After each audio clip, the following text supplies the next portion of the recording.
Hey, what's up mga biyahero? So, welcome to Ramen Kuruda. Ayan, pamasyal muna kami dito guys kasi hindi ko na naranasan kumikim ng ramen guys. So, ito, nandito kami sa Glorieta Mall kasama yung pinsan ko. At order kami ng mga menu dito sa Kuruda. Ayan, mukhang masarap dito guys. Let's go. Or extra noodles? Rice ba? Rice lang.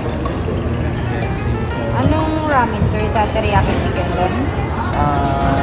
Yes, yung teriyaki chicken lang. Anong ramen? Puro ramen din, sir? Or Sorry. choice of shiro? Sige, kuro. At yun na nga guys, nag-order na kami ng menu.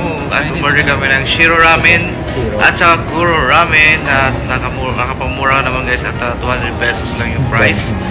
Ayan, so madaming pagpipilian dito guys. So pili-pili lang. Ayan, hantap kami ng upuan guys at magda-dine in na kami. Let's go.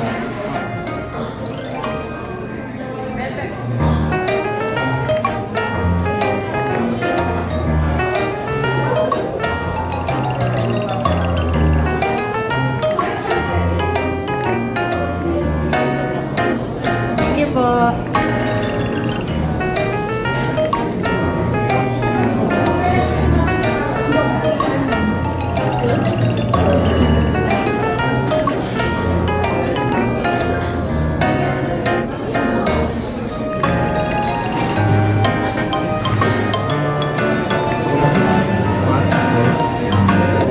Alam kong bihero sa nagutom ko kayo sa aking mga serve na pagkain at sana ay makapasyal din kayo dito guys. So don't forget to like, subscribe at hit the notification button para update kayo biyahe ni Waski.